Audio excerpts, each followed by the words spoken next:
At T-Mobile, our critical mission is providing unparalleled 5G coverage for when connectivity is mission critical. Introducing T-Priority, America's best 5G network experience for first responders, even in times of congestion. More capacity, faster speeds, better coverage. T-Priority from T-Mobile, built for tomorrow's emergencies, ready today. Discover more at t-priority.com.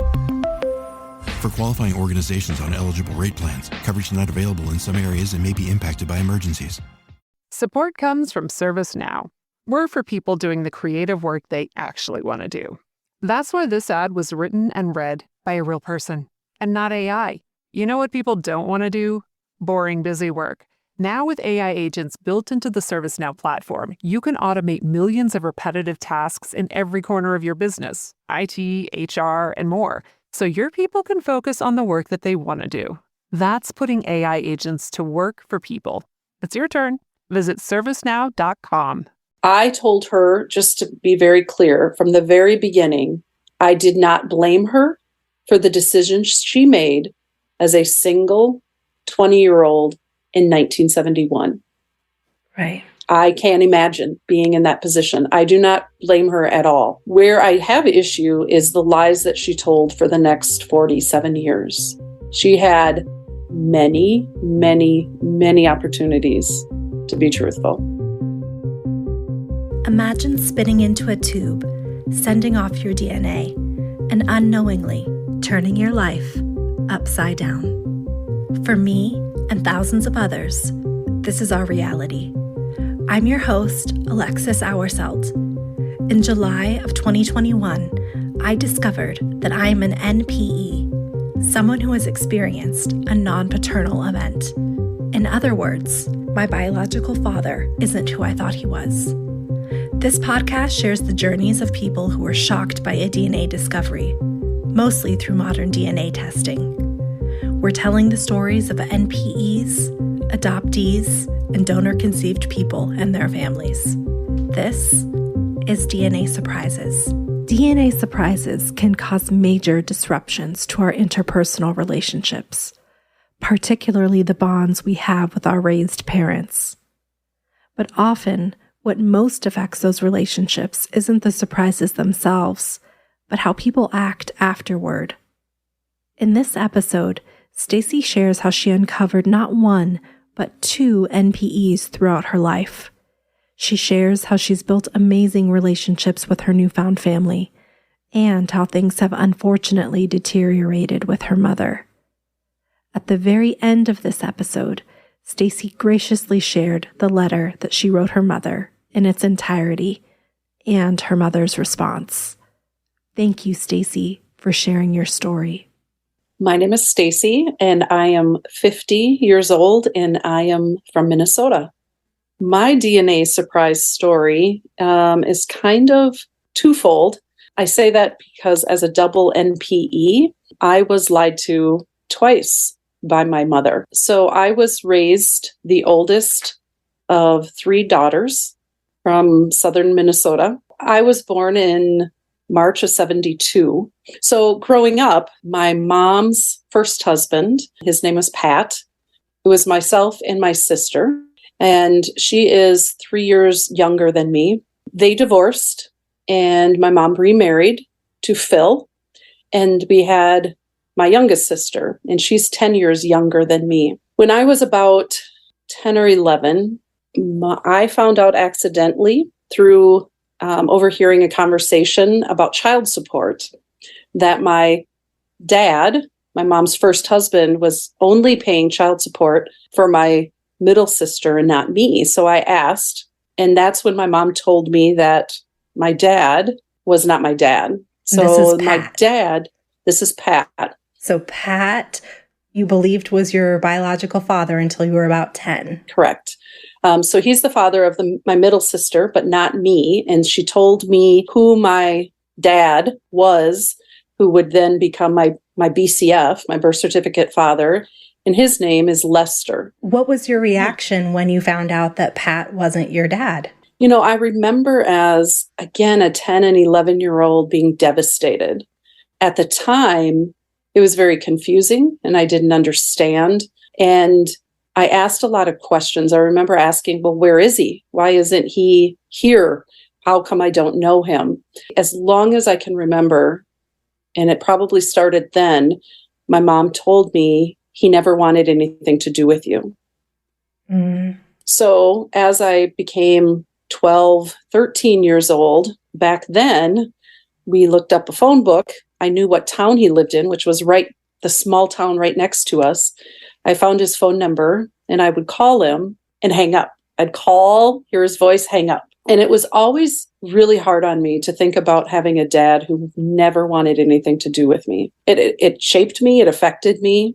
When I was 16, I looked up his address and drove by his house. I was, again, now looking back, realizing I was trying to learn as much as I could about a man who wanted nothing to do with me without putting myself out there. Fast forward, I was married.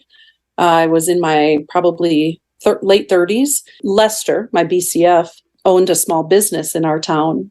And my husband took me there. And I stood across the counter from him. And of course, he didn't know who I was. And it was very emotional for me, thinking I'm this close to my dad, the dad who doesn't want anything to do with me. And I really focused on that. Like I said, my entire life, it was just devastating. Repeatedly being told by my mom, every time I'd ask about him, what's the story? Why? And she kept saying, why do you care? He doesn't care about you. He doesn't want anything to do with you. And I remember having my first child back in 1994. And I took that time and realized I need to stop obsessing over this man, because here I am with a child. And the thought of abandoning a child, someone who's your own supposed flesh and blood, is no one I wanted in my life. And I had to separate myself to survive, actually. But so I raised my family. I asked about him once in a great while. I'd ask about, my mom, I'd bring up like medical history, because as I'm getting older, those are things we think about, not when we're teenagers or in our 20s. And she's like, why do you got to keep asking, And then every year going in for annual visits being asked, and you always have to say, I don't know that side of my family. Fast forward to September of 2019, my husband had suggested I do a DNA test, and I wasn't interested. I don't care about heritage. It was nothing ever important to me. And we had a conversation, and he said, you have half siblings out there, because Lester had children. I knew that. It was a small town. And so he said, they deserve to know as well. And so reluctantly, I took the test. The results came back in October of 2019. There was nothing that stuck out. You would never know who was my paternal side at the time. There was no immediate close matches, but something weird popped up on my mom's side. So I had reached out to my mom to ask her some questions about my grandma. And the first words out of her mouth were, "Oh my God, please tell me you did not take one of those tests." And I said, "I did. Why?" She says, "Nothing. I'm not going to tell you." And I said, "No, you're going to tell me." And if anyone knew me back then, I would never stand up to her. I would never demand anything. She was a very toxic person. And so I was adamant. I said, "You are going to tell me. You have to tell me. You owe me whatever it is that you need to tell me." And she said, "Nope, I'm going to leave a note in my will. So when I die, you'll know the truth." I said, "Hell no, you cannot do that to me. I deserve to know. What do you?" And she said, "You're not going to like me." And so she proceeded to give me the name of my biological father. Again, I was 47 at that time. Gave me the name of him. And I remember sitting there on the phone in utter shock, taking as many notes as I could, based on what she was saying. Luckily, my husband was home at the time, and he didn't fully know what was going on. He could tell by the look on my face. It was not good. Yeah. I hung up from her. And I remember one of my first thoughts was, oh my God, maybe I have a dad who would want me, that maybe my dad would love me. And I remember that, like that short time of hope and excitement that, oh my God, I'm going to find my dad. So of course, luckily nowadays we have Google. And so I Googled his name. And the first thing that pops up is his obituary. It was devastating. And I just give myself goosebumps just thinking back to it. In that heartbeat, that moment in time, my world crashed again. I printed it off. I gathered as much as I could from them. Thank God for obituaries. We get a lot of information. And there were 3 children named and a widow. And the children had different last names. And I couldn't understand why. But of course, Facebook is a thing. And so I searched on Facebook for them and found 2 of them. I reached out via Facebook Messenger. And as we all know, if you're not friends, it sits there and may never be seen. I gave it a couple of days. Actually, one day. The next day, I didn't hear from her.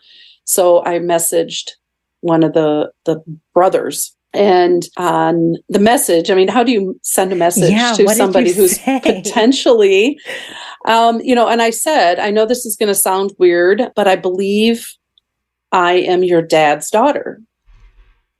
And it was read. He responded, which I found out afterwards was actually his wife. His wife, checks all of his stuff because he just is not technically savvy. And he asked a ton of questions expected from anybody, asked where I was born, how old I was, what my mom's name was. And I answered them all. I was very forthcoming. And I said, I do not believe he knew about me. He was in my town building drive-in movie theaters. And he asked to see a picture of me. So of course I sent it. And he saw the picture, and based on my answer, he says, we don't need a DNA test. We know that you're his daughter. You look exactly like him.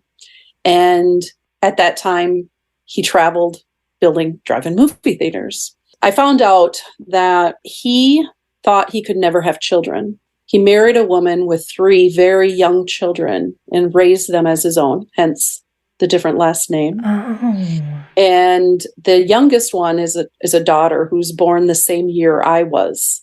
And that's the only dad she's ever known. And so for her, it is her dad.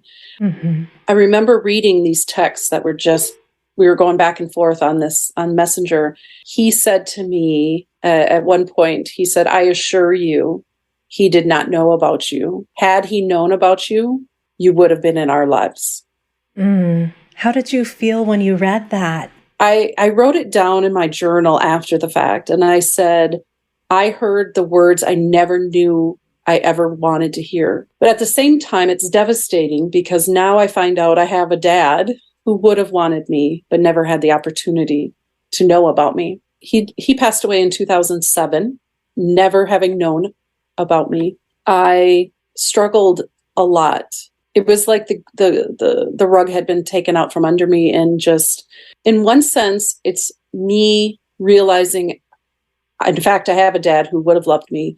In the same hand, what I lost out on my entire life. Did you learn anything about him through the siblings? Have they welcomed you? Very much. So that was the Facebook messaging was going on October 21st of 2019. We messaged each other all day, every day. And they hadn't told their mom yet. They decided they'd come together, go to her place and tell her about me. And they went there, and suddenly I got this surprise conference call from them. And she was very welcoming, and it immediately was, all right, when are you coming to visit us? So again, I'm in Minnesota. I'm in now northern Minnesota. They are in southern Illinois. Okay. That's where he was born and raised and lived. And unlike my personality, we booked a flight and we went down there for Christmas that same year. My husband and I flew down there. How was that? It was terrifying. I remember wanting to stop as we were getting close to their house, and I just wanted to puke. It was the most emotions going on, the excitement, the nerves, I was terrified. And we were staying because it's a very small town, there are no hotels. And my new sister, which she's my stepsister, but we call each other sisters, insisted we stay at their house. So now you're meeting these people. They want you to stay in their house. And we pulled up there, and it was an immediate connection, open arms, love feelings that I don't know that I can ever compare it to anything I've gone through with my own family that I grew up with. It was overwhelming. So I met all of the siblings, their spouses, their children, their extended family, some nieces and nephews and cousins and all sorts of things.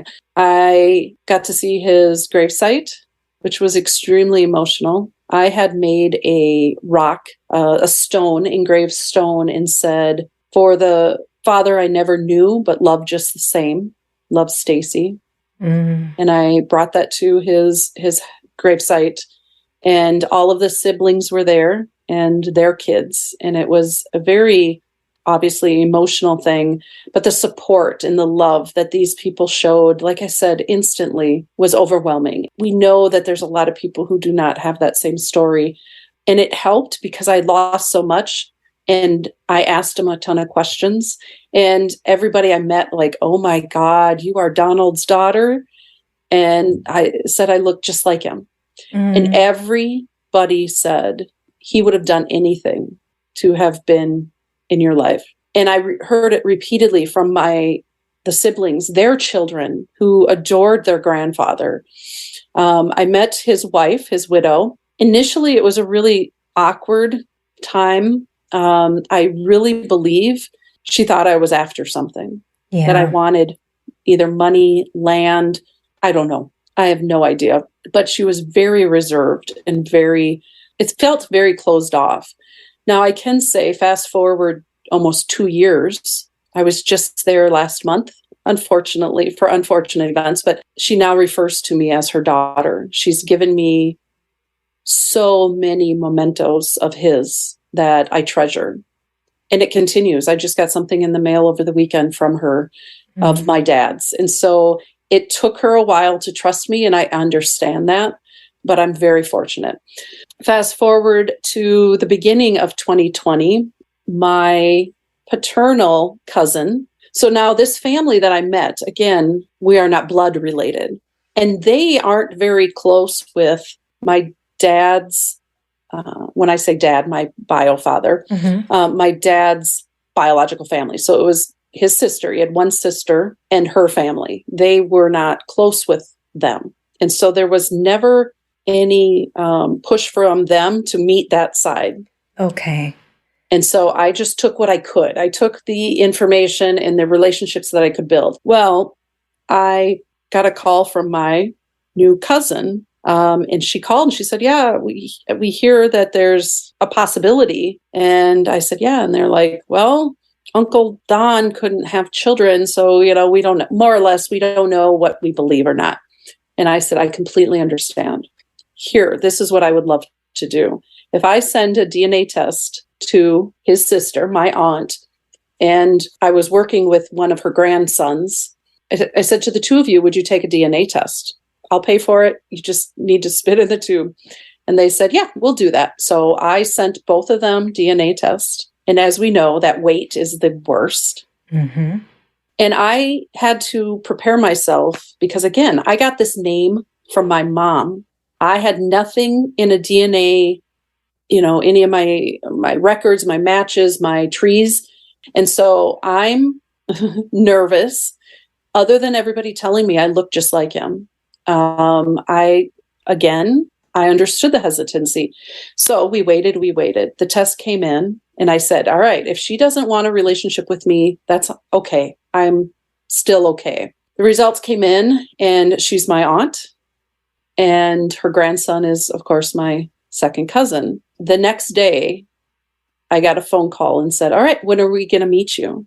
Wow. And so those results came in February of 2020. We flew down. Unfortunately, we couldn't get down there until September of 2020. And that time it was my husband and I and my son. And we went down there with the intentions of meeting my aunt, closest blood relative I had to my father. Yeah. And we drove there because it's COVID and flights were unreliable. And so we drove down there and we went to their house, and I spent 10 hours with the most open-armed, open-hearted, loving aunt, uncle, 4 cousins, their kids, their grandkids. It was the largest, most overwhelming, amazing day. That's incredible. It was, they were very reluctant, but as soon as they had that proof, there was zero holdback from them.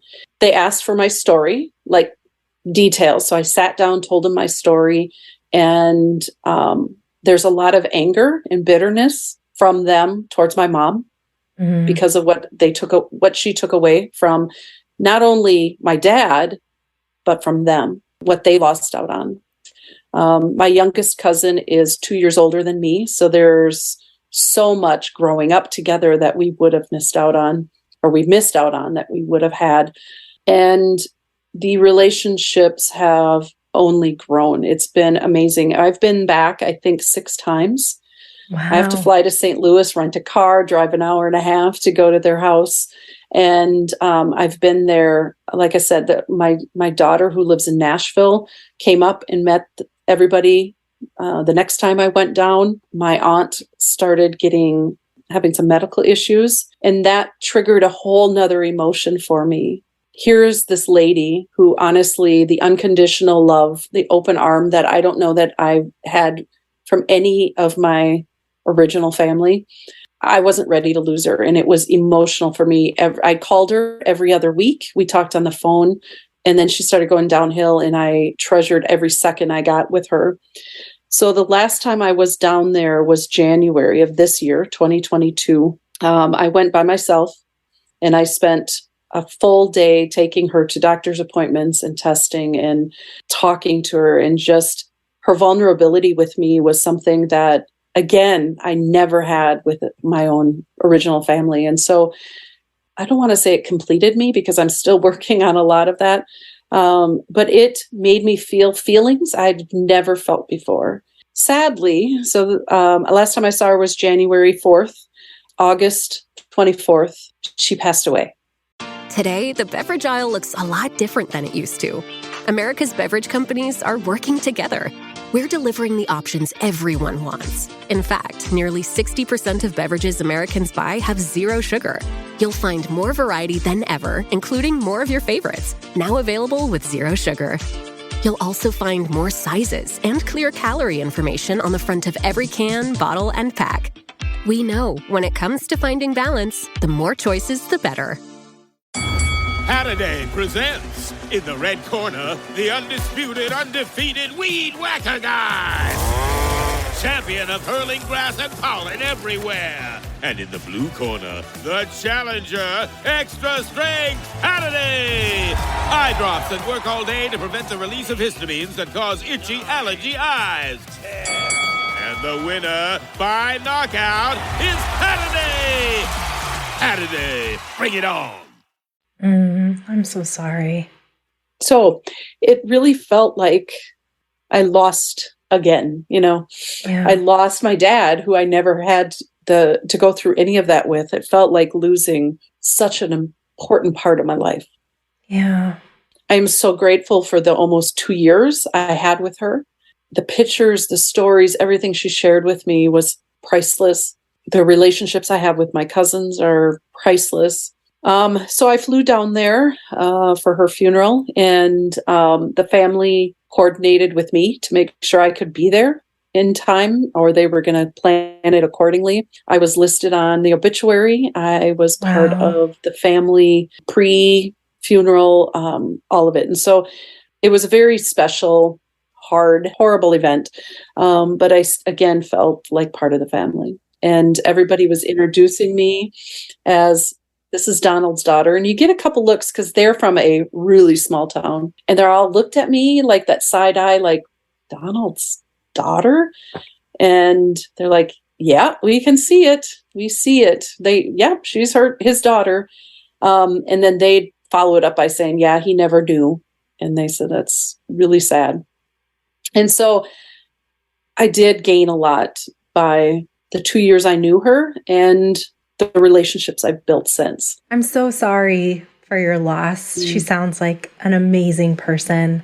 And it must have been so bittersweet in a way because you're grieving this remarkable relationship, you're also building even more relationships and feeling even more welcome to the fold. So I can't imagine what that must be like to process. Did your mom ever say why she did not tell you about him? So as wonderful as this reunion has been, it has been devastating on the other side. Now, what I know is my mom was 20 when she got pregnant with me. She was single. My biological father was single, so there's no reasons for lies. Once she gave me the name, and I'm so grateful that she gave me the name, because I would have had to get DNA angels. I would have had a lot of work to actually get to the name of my biological father. And I'm so grateful for that, because there are a lot of people who do not, after years, don't know the name of their fathers. So I'm grateful for that. Once I did all of this, reaching out, all the research, all of that, I called my mom because I had more questions for her. So back when I originally got these details, I called her, and the first thing I said, I found him. And she goes, well, he's dead, isn't he? I said, yes, in fact, he is. How do you know that? And now keep in mind, I'm taking notes every time I talk to her. And she said, well, Reggie told me. I said, well, who's Reggie? And she was telling me the story about Reggie. Reggie was the man she was dating. And Reggie worked with my dad. But Reggie kept in touch, evidently, and told her. She had always said she got pregnant by the first man she had sex with. And it turns out there were three: my BCF, Reggie, and my dad. So I was shocked by this. I proceeded, fast forward, I found Reggie. I sent him a letter. I had a lot of questions. Nothing was adding up. He called me after calling my mom to find out why her daughter was calling him, which did not sit well with my mom. But I had a conversation with him, and he was a pleasant man. And he said, honestly, I thought you were calling to tell me I was your dad. And I said, well, I'm sorry. No, but tell me as much as you can about my dad. You knew him as a friend, and he had amazing things to say about him. He was surprised. He didn't know my mom had slept with him. Oh, okay. And I said, well, how did you find out that he had died? And he said, well, your mom told me. So as you can see the theme here. So there's a lot of withheld information or outright lies. I'm not sure. And so I thanked him for the information. He gave me some other names that he had worked with that might have some dad information. And I really pulled away from my mom. I had kind of started pulling away from her anyway, because she is kind of a negative, toxic person. And so that wasn't unheard of for me to not talk to her very often. But I decided I was going to sit face to face with her. I live about 4 hours away from her now. And I made a list of questions. I had arranged to meet her for breakfast one day in her town. And I had a list of questions that I wanted answers to. And I had decided that this meeting was going to make us or break us. This was it. We were going one of two ways based on her honesty. And we sat down, and I told her, again, I don't fault you for the decisions back, when you were a single 20-year-old. But I have some hard questions, and it's not going to be easy. And she said, didn't want to answer, but she said, all right, I'll do it. I said, you need to do it. I mean, this is a pivotal point. Yeah. So I asked her some tough questions that I think about in hindsight. The thought of sitting across from my adult children and having them ask me about my sexual partners or any of that would be really hard. So I felt for her, but I needed these answers. And so she was as honest with me that I think that she's ever been. I made notes. She didn't like that, but she goes, well, you might as well tape record it. And I said, well, I can add that to the mix. Yeah. Some of the reasons she gave me, because I said, at what point did you realize that I was Donald's daughter and not Lester's? And she said, I never even thought about it. I said, Mom, look at me.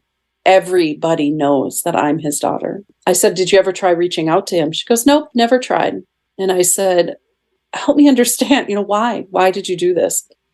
She said, I always wanted a blonde-haired, blue-eyed baby girl, and I got it, and I didn't have to share you with anybody. And everybody was jealous of me because I didn't have to share you with your dad. That was her reasoning? Yeah. Wow.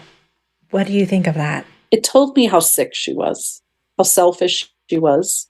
I asked her, she said, I don't understand why you have a problem with this. You turned out just fine. You had no problems. I said, yes, I was always a pleaser. I always followed the rules. I always did what I was supposed to do. I said, why would you take that away from me? And she said, well, maybe if you had been a bad kid, maybe then I would have shipped you off to him. So now, in this adult mind of mine, I think I now have been given the worst punishment for being a good kid. Had I been a shit, maybe then I could have met my dad. Yeah, which is like, is that even real? Like, did she just say that? I mean, I don't know. Or I should say, she did tell me a couple of times that I just need to get over it. Just need to get over it. Did she apologize? No. I had asked her, I closed my notebook and I said, Mom, all I've wanted through this whole process is for you to acknowledge the pain, the hurt, what you took away from me and my dad. I just want you to say you're sorry.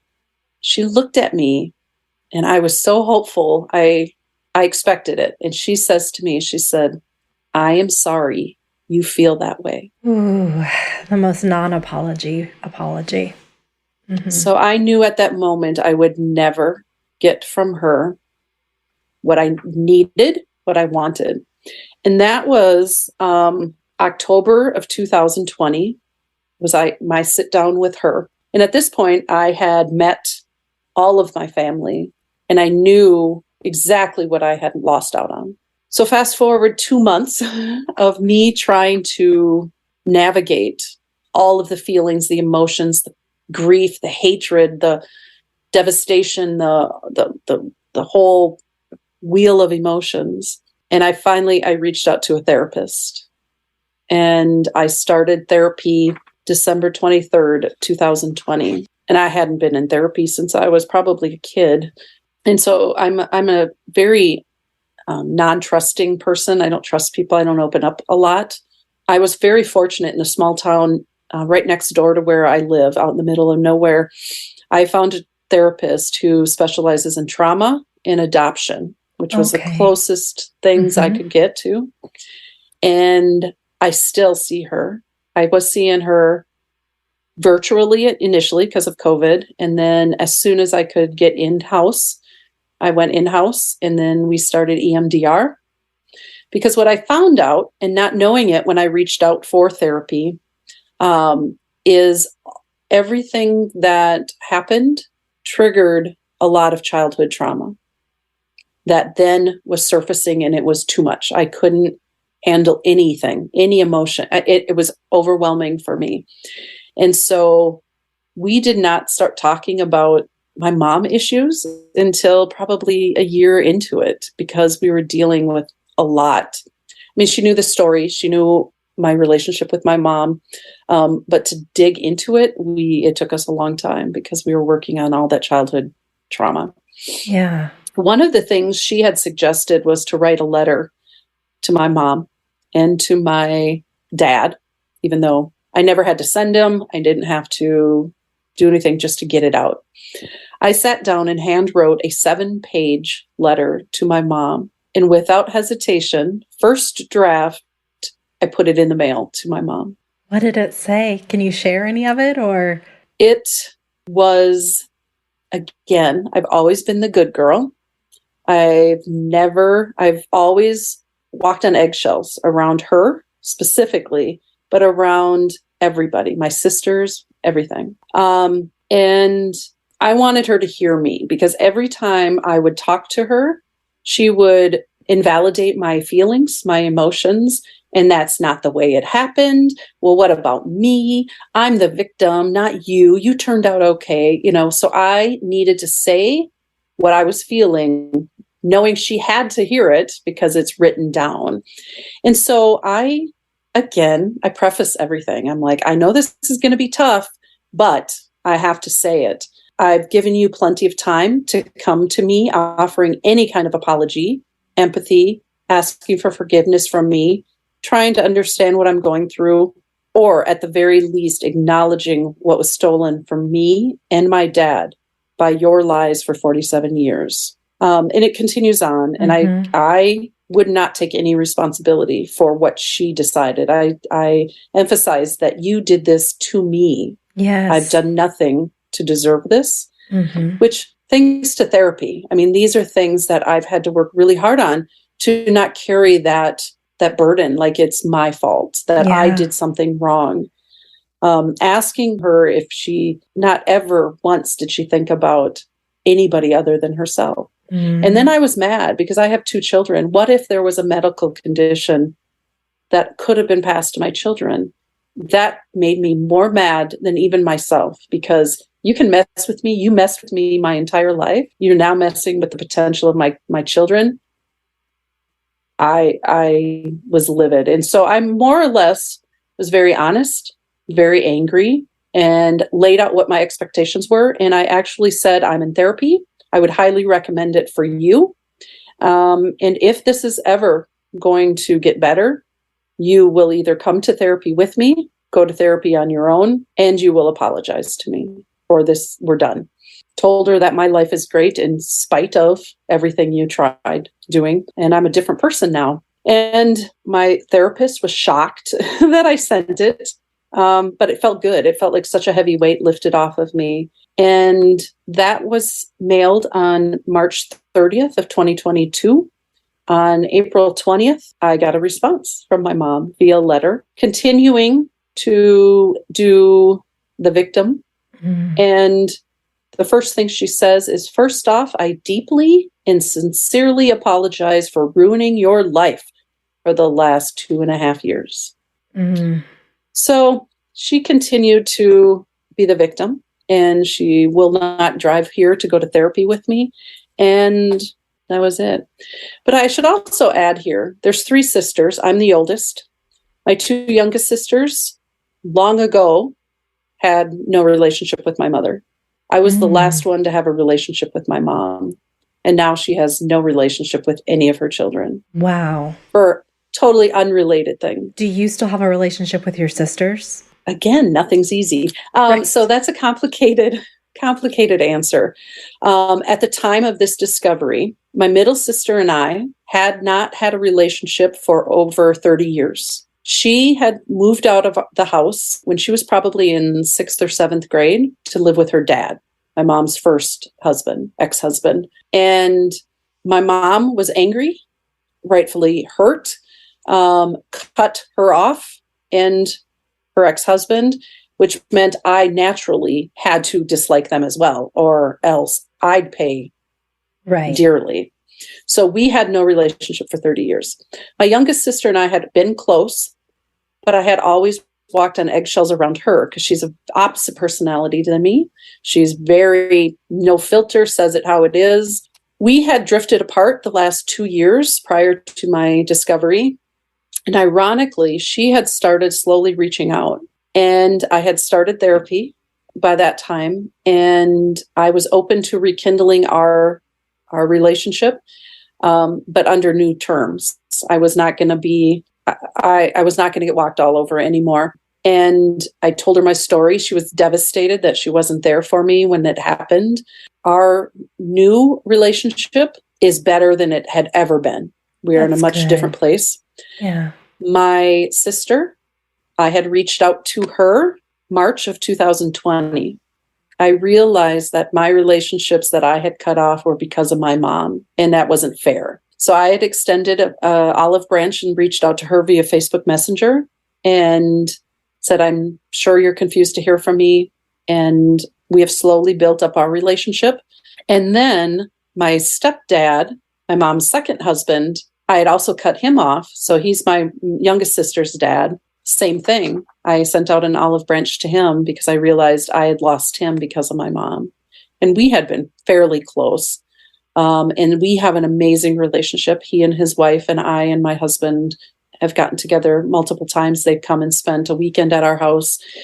So, you know, I when I question what I've lost, I have to stop and remind myself what I've gained. Yeah. Not only my paternal family, but the rebuilt relationships on better terms And I am becoming a better person, a healthier person mentally, because of the work I'm doing that I feel like I was forced to do because of the NPE. There's so many regrets I have, and I imagine how life would have been so different.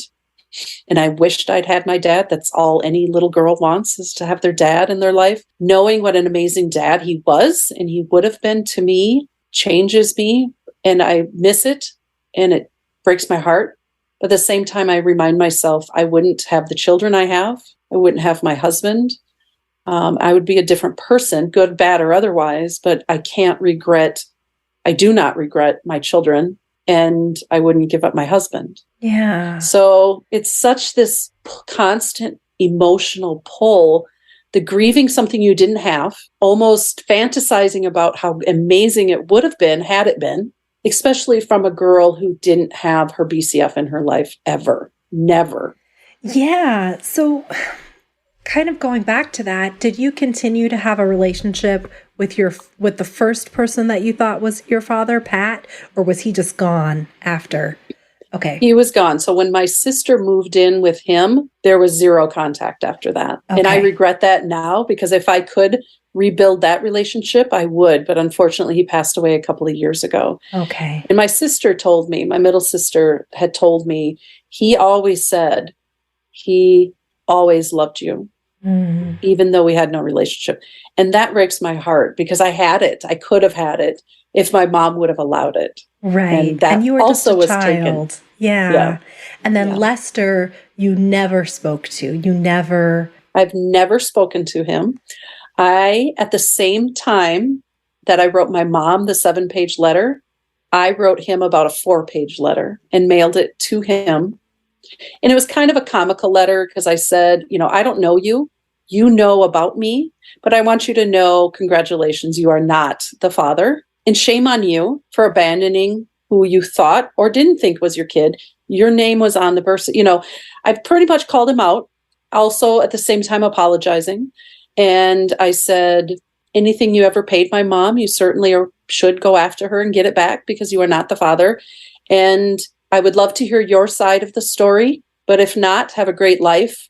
Thank you. Sincerely, Stacy. So I got a lot of satisfaction from that, because one, if it's something he ever was struggling having done, then I've given him some relief. And if he never thought about me, then shame on him. And I just reminded him again. So that was true. This story, potentially, I guess you don't really know for sure. But the theory is that he didn't want to be involved, and he knew about you. He knew about me, yes. So subsequently, I've suddenly, over the last 2.5 years, have become a pretty good detective. I reached out to the courthouse the county I was born, to get any records from, because my mom told me my BCF had paid a lump sum to never have anything to do with me. So I thought, well, there's got to be record of this. So I reached out. Turns out there were some sealed records. So I had to get a judge's approval to access my sealed records. I got them. And yes, in fact, they went to court. He denied, but he paid her off. And that was also devastating, because it was a whopping $1,500 he paid to have nothing to do with his own child. Wow. So I know he knew about me my whole life. Oh my gosh. I mean, you seem like you have done so much work in the few years that you've known about all of this. Where would you say you are right now in your journey? I'm a different person. I'm a better person.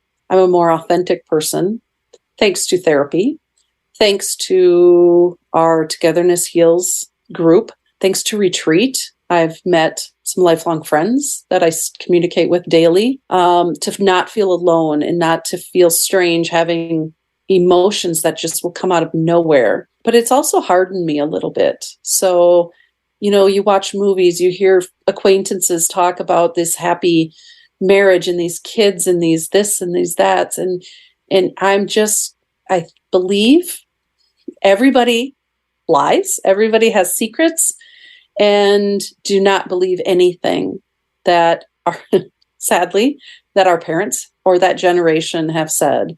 I talked with a neighbor and she had an NPE on her husband's extended family, and they weren't very welcoming. My friend said, I don't understand these people. Why would they not welcome this person? You know, it's a new family member.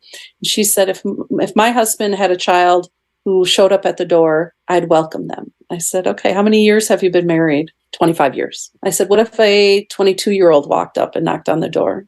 How welcoming would you be then? I said, these are the stories that people struggle with. And so I look at everybody now thinking they all have a secret and they're all lying. I know it's not funny, but I so relate to that. And I don't judge anybody based on, people do and make mistakes. Yes. That's not what I'm not saying everybody's cheating and everybody is, it's the lying part, because I think to my core is, if the one person, and this is one of the things I put in my mom's letter, the one person who you should be able to trust with your entire life from day one, if that person can lie to you, everybody can. It changes you to your core. And I don't want it to. I don't want to be angry. I'm also learning that anger is grief in disguise. And so I'm trying to let myself cry it out versus being angry about it, because it goes away then easier. Yeah. So I'm still in therapy. I go every other week. I'm not ready to end it. I've got work to do, but I've already noticed improvements in my self-talk and my negative self-talk. And I'm grateful for that. And I'm grateful for the person I'm becoming. And I'm also very happy that the relationships I'm choosing are authentic. Oh, good. Yeah. That's powerful. I'm not allowing BS in my life, and I'm not walking on eggshells for anybody ever again. And so that I'm grateful for. Yeah. I'm very grateful for. Oh, that's amazing. I do want to add, it's not going to be easy and it's not going to be cheap, but I have started the process of correcting my birth certificate. I have met with an attorney, and the paperwork it's been started. Where it's a problem is because he's deceased. So he can't take a paternity test and or sign off that he is the father. So that's why it'll be expensive. If he was alive, it'd be easy. I have told my mom this is the one thing that I expect from her. So I know she will sign off on it. And I'm going to have to stand in front of a judge and explain my story. And hopefully they have a heart and they aren't keeping a secret of their own. So they will be more understanding. And my goal is to get that changed. It'll probably be the beginning of next year. I was hoping by the end of this year, but that will be a huge thing for me, to give him what he deserves and what I deserve as well. So yeah. Oh, that's incredible. That's incredible. Yeah. Please keep me posted on how that goes. What advice would you offer a parent who is keeping a DNA surprise from their child? I've heard you ask this question, and I've thought about it every time. And for me, you need to tell them. At what age? That I don't know. I think you could seek professional help to find out when a child is the right age to tell them. It should be from birth, but if it's not, they need to know. And if they're adults, you need to get ahead of it, because they will find out. Had my mom told me, when I was 18, when I was 20, the 100 times I asked her when I was pregnant with my first child, any of those times, I would rather have heard it from her than wait until I'm 47 years old. My dad is deceased.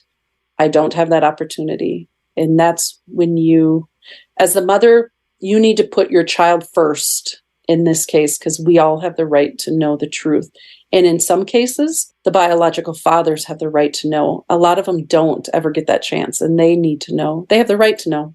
What advice would you offer someone who just found out that they're an NPE? You're not alone. Find a good therapist, and you won't find an NPE therapist very easily, if you do at all. Trauma, adoption is very similar, and so there's a lot of correlation there. So find a therapist you're comfortable with and you trust, and connect with others. It took me 1.5 years to finally get on a Zoom, Togetherness Heals Zoom, because I wasn't ready. And I wished I would have gotten on early, but also known that I didn't have to participate. I could just listen. I don't even have to turn my camera on. Just to listen and hear other people's stories is so important.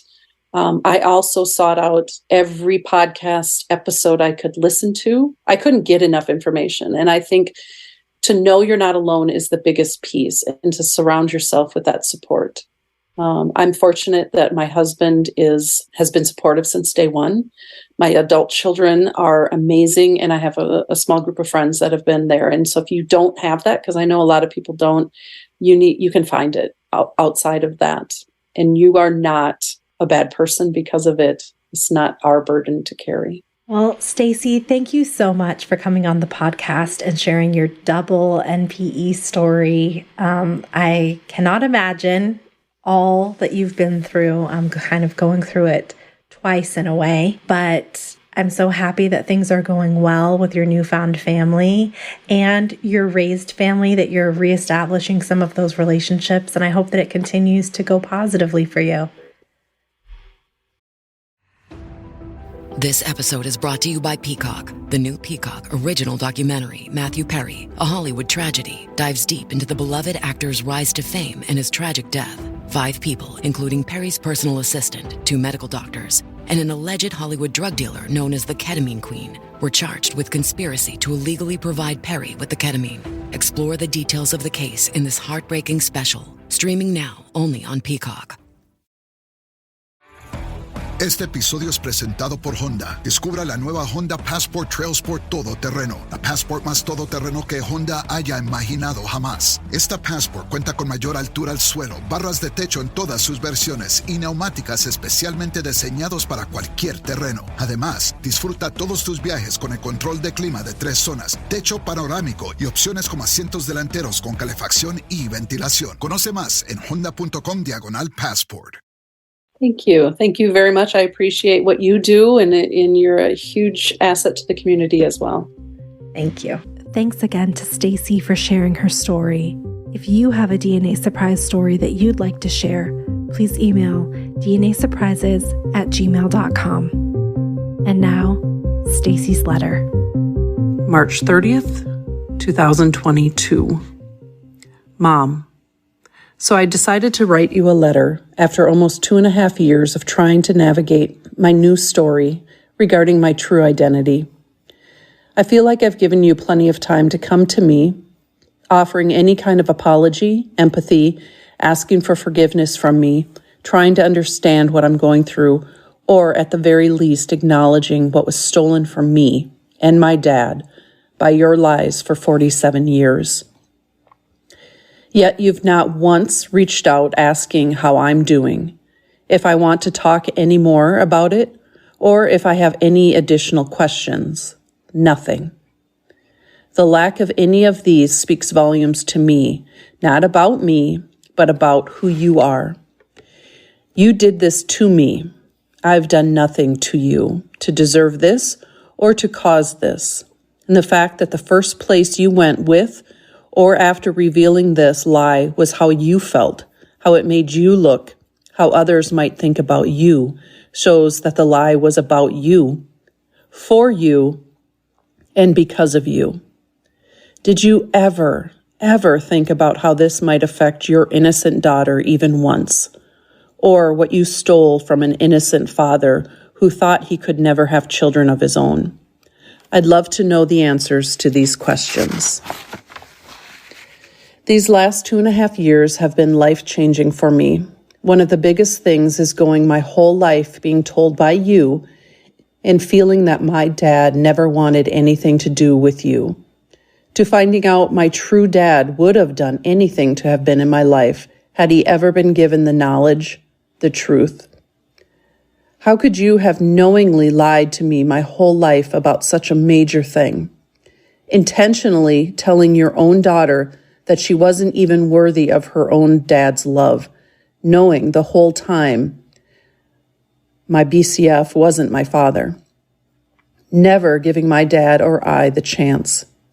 You said you didn't want to share your blue-eyed baby doll with anyone. Well, then why did you pick the man who lived the closest? I would like you to know that if you had apologized to me when the truth came out, I would have forgiven you, not been as angry and hurt as I am. Had you said you were sorry when we last met, and I told you that all I hoped to hear from you was that you were sorry, I would have forgiven you.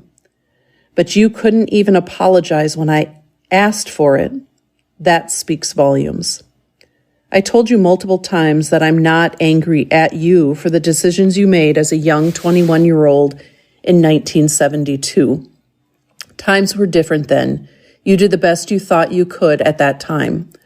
What I am very angry about is the decisions you made the rest of my 47 years and the many times you could have put my well-being before your quote-unquote reputation.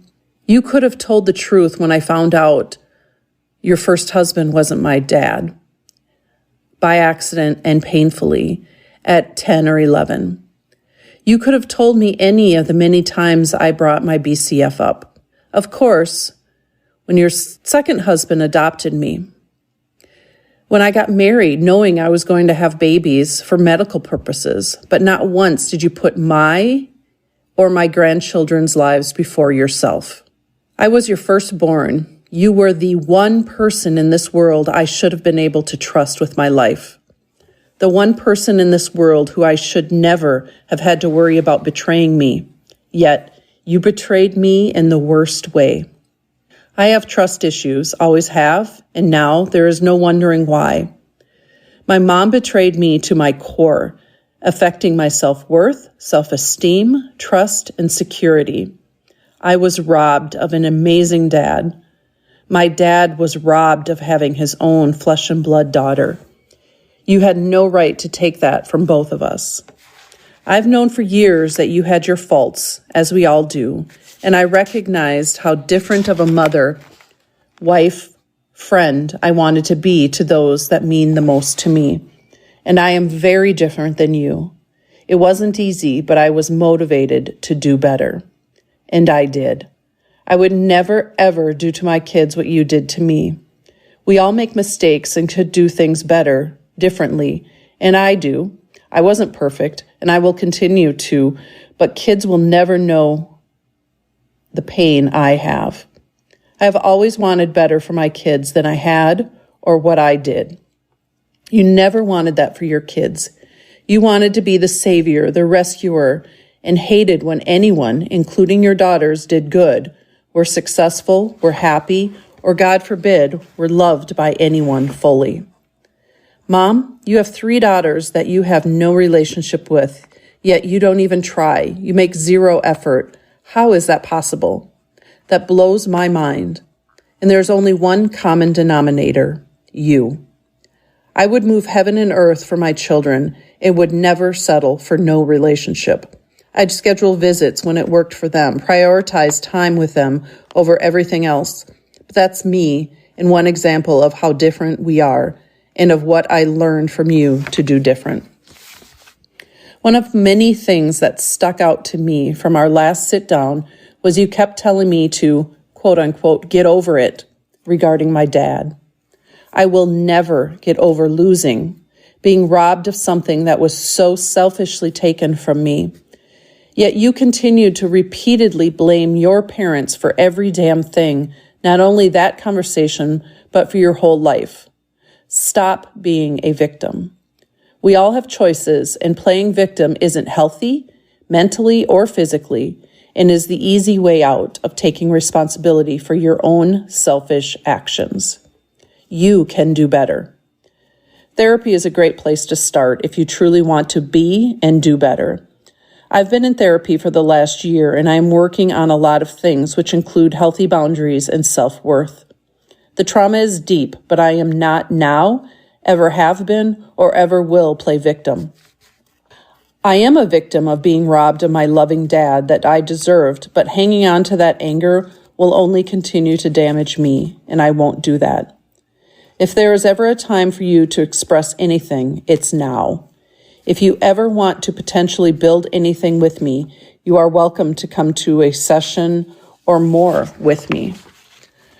I began therapy initially 100% to make sure I had no guilt of going very limited contact with you when you die. That's what I told my therapist when we first talked, and after a year, we are just starting to touch on this. I've also learned a lot about old relationships and why most ended. You mentioned that you put good stepfathers in front of me. That statement, even though it's messed up, was true. And figuring out how you ruined my relationship with each of them for your own insecurities made me realize that I needed to reach out and work on mending them. This included my middle sister and my adopted stepfather. Your problems with them are yours, not mine. So I've been able to start building new, healthy relationships with them, and I am so grateful to them for that. Also, one thing that sticks with me from our first conversation about my dad, you said you were going to leave a note in your will telling me this huge information, saying you didn't want to be criticized, not have to relive all this, and so I couldn't yell at you. Do you realize how selfish, chicken shit that is? And was, once again, another example of how I was never a priority to you. It was always about you. I realize some of the things I've said may seem harsh, probably hard to hear.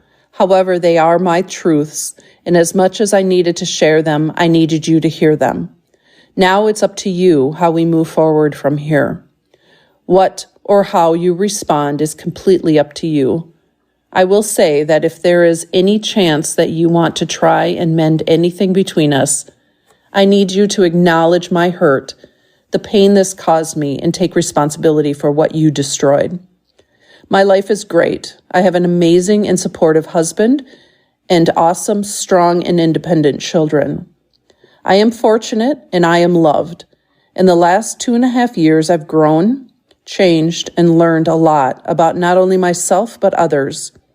I am not destroyed. I was broken, but I am becoming my authentic, true to myself person.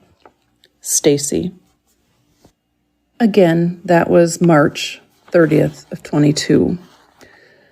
And surprisingly, a couple of weeks later, I received a letter in response from my mom. I won't bore you with the details of it. The victim mentality continued, but the first paragraph really answers what I got from her. And it's Stacy. First off, I deeply and sincerely apologize for ruining your life for the last 2.5 years. Also, I want to apologize to you and your sisters for ruining their lives for the last 40 years. Apparently, I was a terrible mother, provider, and person that whole time. She continues on to tell me a story about my dad and my BCF, and how she felt shame and guilt being an unmarried pregnant girl looked down on. Her parents weren't proud of her, that type of thing, which I completely understand. Never again taking ownership, never truly apologizing, other than, ruining my entire life, which wasn't an apology. And she more or less said, move on, kind of a thing with her and I. She says at the end, I'm over 70 years old and my back hurts every day. I won't fight this battle any longer. Part of me is happy you found a new family, but it's hard to embrace when I know I have no family, except for the grandkids. I live with the grief every day, wondering what went wrong with my daughter. I guess now I know it was all me being a bad mom and parent. Also, I would go to therapy with you, but I won't drive 5 hours to do it. Love, Mom. And that was it. I didn't get what I wanted, but I felt an immense amount of weight lifted off my shoulders when I sent the letter, able to write out all of my feelings and know that she had to hear it. She couldn't interrupt me. She couldn't shut me down. She had to read it. She couldn't interrupt. And so that gives me some comfort. And in the meantime, we are extremely limited contact. We ran into each other at a family wedding. We are cordial, as if we are long distance relatives who just say, hi, how are you kind of a thing. And I'm okay with that. I've come to peace with that. And that's that.